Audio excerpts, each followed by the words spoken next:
Olá, boa noite, bem-vindos a mais um programa Urbanidades aqui pela TV Unisantos e sempre pelo nosso site www.programaurbanidades.com.br. Este programa é transmitido também pela Rádio Boa Nova FM da Praia Grande 96,3 FM.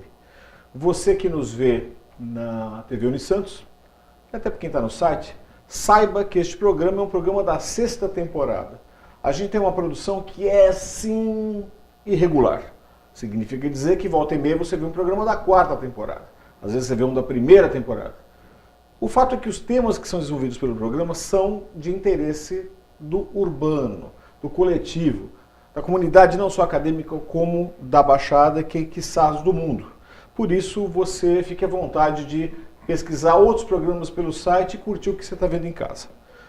Nessa 6ª temporada, a gente tem um programa que é parte de um projeto estruturante que envolve os cursos de Publicidade e Propaganda e Relações Públicas e também Jornalismo da Católica de Santos. Do curso de jornalismo, eu tenho hoje uma co-apresentadora, que é a Andressa do Vale, que eu vou chamar só de Andressa, embora ela tenha esse nome pomposo, Andressa do Vale, né? E que trouxe uma pauta extremamente relevante, e para essa pauta, para esse tema que vai ser desenvolvido, eu tenho meu convidado, a quem eu agradeço muito a presença, que é o Dr. Ricardo Aiden, infectologista, formado em Medicina aqui pela Faculdade de Ciências Médicas de Santos, que atualmente é diretor técnico do Guilherme Álvaro. E qual é o tema, Andressa? O tema, Bargo, é a AIDS. O aumento de casos do vírus da HIV e da doença, né, da AIDS. É curioso porque, eu me corrija se eu estiver errado, doutor, antes que o senhor fale aí, né? Eu me recordo da primeira onda, que foi meados de 80, ou início de 80, né? Perfeito. E o alarde que aquilo causou pela letalidade que o vírus trazia e que aparentemente tentou se debelar. E hoje, quase 35 anos depois, parece que a coisa voltou, é isso? Sim, em primeiro lugar, boa noite, obrigado pelo convite, é sempre uma satisfação.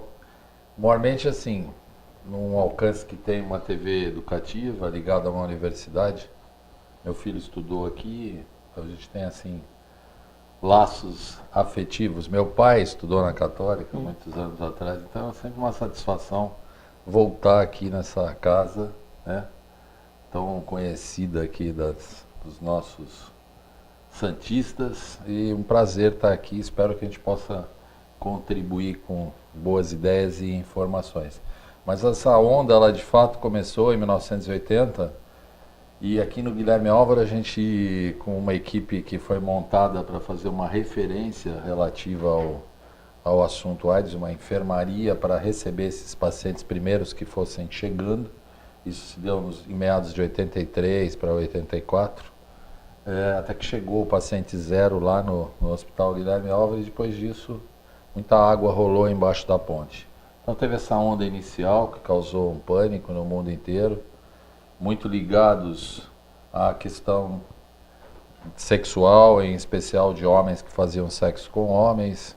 Isso começou a aparecer nas grandes cidades do mundo, em especial nas cidades americanas, em Los Angeles, em Nova York, mas também em Londres, em Paris, onde existiam pessoas que tinham esse tipo de comportamento que expunham a um risco de transmissão, obviamente, então, sexual. Depois a gente pode abordar com mais profundidade. E essas ondas foram se sucedendo ao longo do tempo, até os dias de hoje, onde existem mudanças de comportamento e, obviamente, atrás de mudanças de comportamento e também questões loco-regionais, a maneira como a doença cresce aqui no Brasil, ou nesses Brasis, né, do qual o Brasil faz parte, tem maneiras diferentes. No Sul, por exemplo, tem mais transmissão ligada ao uso de drogas injetável, além dessa questão de transmissão sexual. Se a gente considerar um país da ex-cortina de ferro, Polônia, Romênia, a questão de transmissão por drogas endovenosas cresce, e assim sucessivamente. A Andressa tem os dados que eu sei que ela mencionasse, que trazem um pouco o perfil do que acontece hoje, não é? Fala aí, André. Exatamente, César. Os dados são do Programa do Conjunto das Nações Unidas, o UNAIDS, e eles foram divulgados no ano de 2016, e eles apontaram que quase 37 milhões de pessoas no mundo portam o vírus e a doença, né, a AIDS. E essa maior concentração da infecção, ela foi observada no leste da Europa e na Ásia Central. Quer dizer, você pode pensar assim, mas está tão longe, né? Você disse lá, Cazaquistão, Uzbequistão, onde é que fica o Uzbequistão? O senhor que tem casa, o senhor tem um atlas para dar uma olhada aí? Não, né? Mas então, alguém poderia pensar assim, bom, então parece que a gente está livre, né? Mas não é isso, né? Não, não é isso, César. O mesmo órgão, o UNAIDS, ele vai relatar que o Brasil representa 40% dos novos casos de infecção na América Latina.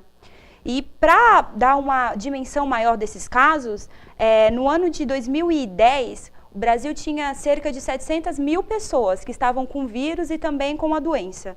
E aí esse número saltou para 830 mil pessoas em 2015. Tá. Comenta, Carto. Então, a gente tinha passado ao largo aí nessa questão, citando a Polônia, a Romênia, países justamente da Europa Oriental, algumas repúblicas que faziam parte das repúblicas, da União das Repúblicas Soviéticas, né, Uzbequistão e outros países, mas sem poder esquecer a África subsaariana, onde as coisas acontecem também de forma vertiginosa.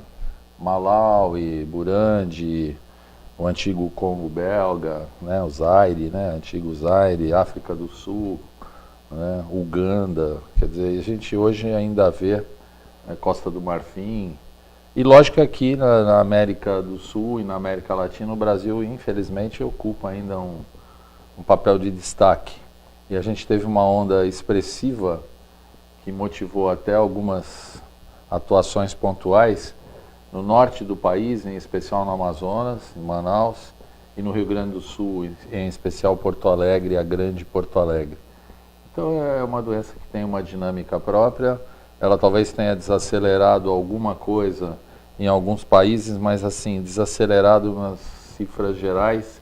Mas quando a gente começa a subdividir isso, existem grupos onde a coisa continua com uma dinâmica muito importante. Então até o próprio Estados Unidos, que é um sistema de saúde muito organizado, idem é um sistema de informação, a gente percebe nitidamente que as populações mais pobres ou vivendo sob risco, em especial afrodescendentes, a coisa continua graçando em função das poucas oportunidades que eles têm, às vezes, de acessar a cultura no mesmo nível das outras populações. Eu quero te perguntar sobre essa mudança de perfil, daquele primeiro perfil que envolvia a questão do gênero, para o perfil atual, a partir dessas novas ondas, né, e chegar ao jovem, que eu acho que é o grande foco hoje. Mas a gente vai para o intervalo e volta com a resposta dele depois, daqui a um minuto.